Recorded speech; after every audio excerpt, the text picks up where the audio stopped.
Now students ये question देखिए CBSE 2014 में आया हुआ क्वेश्चन है। कह रहा है कि इन द गिवन फिगर, इसको दो तरीके से कर सकते हैं, ऑल्टरनेट सेगमेंट थ्योरम से भी कर सकते हैं कंस्ट्रक्शन करके, और नॉर्मल तरीके से भी कर सकते हैं। नॉर्मल तरीके से आसान है, चेक कर लो। ओ ए बी 30 दिया हुआ है आपको, ठीक है, तो ओ ए बी 30 दिया है। अब आपसे एक तो ये वाला एंगल मांग रहा है A P B, sorry A B P, ये वाला, एक तो ये एंगल इसको चाहिए ए बी पी, और दूसरा ए ओ बी चाहिए, ये वाला एंगल चाहिए, ठीक है ना। तो यहाँ पर पता है जो बहुत आसान है, कुछ नहीं करना है। देखो आपको क्या पता है, आपको पता है इसको, चलो आसान तरीके से ही मैं बता देता हूँ। देखो आपके पास कोई ट्राइंगल है इस तरीके से, ठीक, तो आपको पता है अगर ट्राइंगल है तो ट्राइंगल में अगर टू साइड्स इक्वल हो जाएंगी, है ना, जैसे ओ ए की लेंथ अगर ओ बी के इक्वल है, तो अगर टू साइड्स इक्वल है तो उनके ऑपोजिट वाले एंगल भी इक्वल होते हैं, इक्वल साइड्स के ऑपोजिट वाले एंगल इक्वल होते हैं। हाँ, तो ओ ए के ऑपोजिट ये एंगल पड़ेगा इधर से, और ओ बी के ऑपोजिट ये वाला, यानी कि ये दोनों इक्वल हो जाएंगे, जितना ये है उतना ही हो जाएगा। अब चेक कर लो, यही हालत तो है यहाँ पे, ये देख लो, ठीक है भाई। ओ ए की लेंथ रेडियस है ना, और ओ बी भी क्या है, रेडियस, तो दोनों आपस में इक्वल हो जाएंगे, तो इक्वल साइड के अपोजिट वाला एंगल इक्वल हो जाएंगे, यानी कि ओ ए के अपोजिट ये वाला जो एंगल है और ओ बी के अपोजिट जो ये वाला एंगल है, ये दोनों आपस में क्या होंगे, इक्वल होंगे, ठीक है ना। सो क्या हो जाएगा, 30 30 हो जाएगा, समझ गए ना।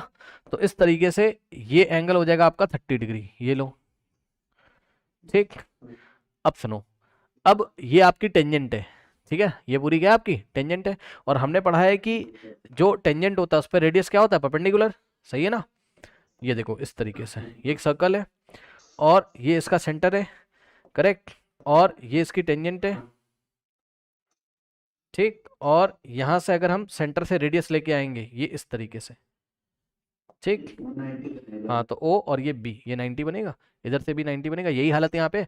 बहुत ध्यान से चेक करना, बहुत ध्यान से। देखो ये आपका, हाँ ये आपका क्या है, हाँ एक मिनट, इसको ठीक से थोड़ा बना लेते हैं। ये कुछ इस तरीके से टेंजेंट, और रेडियस आ रहा है ये इस तरीके से, करेक्ट। तो जो पूरा एंगल आपको दिख रहा है, ब्लू कलर से दिखा रहा हूं, ये पूरा कितना है, 90 पूरा, यानी कि angle O B P, angle O B P कितना है, पूरा 90 है। लेकिन ओ बी पी दो एंगल से मिलके बना है, किससे किससे, ध्यान से चेक करो। ओ बी पी, एक तो ये एंगल से, यानी कि ओ बी ए से, और पी बी ए से, यानी कि इस एंगल का इसके साथ सम करोगे तो 90 आएगा, ठीक। यानी कि ओ बी पी की जगह आप क्या लिख सकते हो, angle O B A, O B A, और plus angle P B A, plus angle P B A is equals to 90, सही है। और ओ बी ए की वैल्यू कितनी निकाली आपने, 30 डिग्री, यानी कि चेक कर लो, ओ बी ए की वैल्यू 30 डिग्री, और plus P B A, angle P B A is equals to कितना आ जाएगा, 90। सो यहाँ से 30 उधर चलाएगा तो एंगल पी बी ए कितना आ जाएगा, 90 माइनस ये 30 उधर जाएगा, माइनस हो जाएगा, 90 माइनस 30 कितना होता है, 60। पी बी ए का मतलब ही क्या है, ए भाई चेक करो ना, पी बी ए बोलो चाहे ए बी पी बोलो, बात क्या है सेम है, चाहे ए बी पी, इसको हम ए बी पी बोल देंगे। ए बी पी कितना हो जाएगा, 60। एक तो ये आंसर आ गया, ठीक। दूसरा आपका बहुत आसान है, एंगल सम प्रॉपर्टी लग जाएगी, कौन से ट्राइंगल में, ट्राइंगल ए ओ बी में, ठीक, ट्राइंगल ए ओ बी में एंगल सम प्रॉपर्टी लगेगी। ये 30 है, इधर से ये 30 है, सो 30 और प्लस 30, और कौन सा एंगल बचा आपका, सेंटर वाला, यानी कि एंगल ए ओ बी, ये लो एंगल ए ओ बी, तो तीनों का सम कितना होगा, 180 डिग्री एंगल सम प्रॉपर्टी से। 30 प्लस 30 60, 60 60 उधर जाएगा तो एंगल ए ओ बी कितना आएगा, 180 में से 60 माइनस करो कितना हो जाएगा, 120 degree, correct. So angle A O B कितना हो जाएगा, 120 डिग्री। तो इस तरीके से ये सेंटर पे एंगल कितना आ जाएगा, 120 डिग्री, ओके। हाँ, तो इसको कर लीजिए, आसान है ना, हो जाएगा, ठीक है। अब देखो यहां पर एक तरीका और बता देता हूं, वो भी समझ लो, कंस्ट्रक्शन से भी कर सकते थे आप, कैसे, ऑल्टरनेट सेगमेंट थ्योरम जो मैंने बताई थी उससे भी हो जाएगा।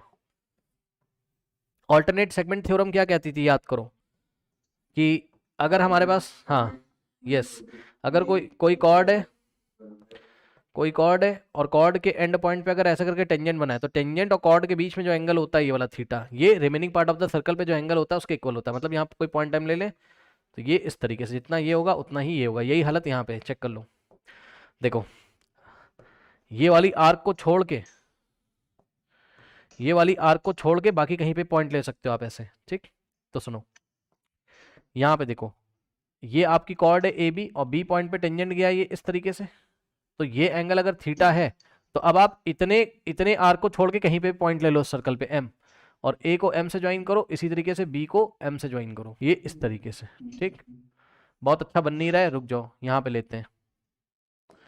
बहुत अच्छा नहीं बन रहा है, तो एम को आप एम की पोजीशन चेंज कर दो, एम को आप यहाँ ले लो। ठीक, और ए को एम से इसे ज्वाइन कर दो। अब सुनो ध्यान से, अब जितना ये एंगल होगा उतना ही ये होगा, तो ये भी इधर से थीटा हो जाएगा।